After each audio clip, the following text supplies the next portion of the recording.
Hey guys, I'm testing out this format of recording and we'll see how things go. Today I'm going to talk about something that I learned pretty recently that has been really profound and under discussed. So it will be specifically about interviewing skills. In the past, when I was a fresh graduate and I would reflect on interviewing skills, what people will say is just that you want to present yourself as eloquent, articulate, and so forth. You want to make sure that you're polite. You want to make sure that you show that you're hardworking, you're smart, you use the right phrases, and so forth. Of course, it also helps to understand the company's background, to articulate why you believe that you're a good fit given the values and culture of the company and so forth, which is all fair. But I think there isn't enough emphasis on thinking from the client's perspective, thinking from the hiring company's perspective. And I use the phrase client very often because I think that any stakeholder with whom you're working is your client. Your colleague could be your client, the hiring company you're working with for whatever could be your client. So anyone could be your client, really. And it's probably good to think about it that way, because when you perceive someone as your client, you're going to personalize your work and put in more effort, because if things don't go well, then it's going to reflect badly on your own work ethic and style. But anyhow, coming back to this. When we're interviewing with a company, we don't want to just think about ourselves and how we look. We also want to think why the company's hiring for this particular role and what will happen if and when you're hired. So if you're applying for a sales role, for example, then who are the clients or potential leads that you'll be working with?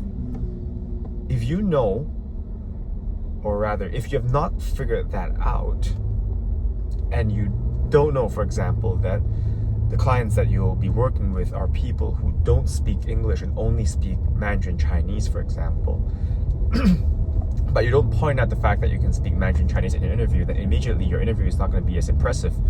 Not that it's not going to be good, but it's not going to be as applicable and immediately relevant to what the hiring company is going to be looking for.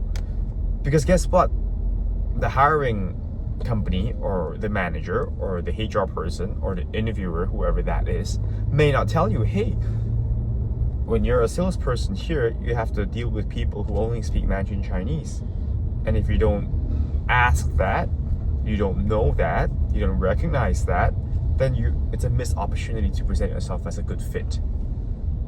Or if you don't know that the clients with whom you may work with are people of perhaps only primary school level education, and you go into an interview presenting yourself as overly intellectual or eloquent, it's an experience that I've had, by the way, then the interviewer is not going to think that you're a good fit. Because again, not every interviewer will go out of their way to ask, is this the only way that you can speak? I've met interviewers like that. So they literally make me speak standard professional English and then colloquial local English to compare how I'm like when I'm speaking these two different types of English, and from there to decide whether or not I may be a good fit. But your interviewer may not ask that, and from there they may determine whether or not you're a good fit, and you may lose the opportunity, and that will be especially painful if you actually have the skill but you never understood the company and the role extensively enough that you missed the opportunity to show that particular skill. So I think the interviewing tip that I have really is to put in extra effort to understand the everyday tasks that you will be doing for the role that you're applying for.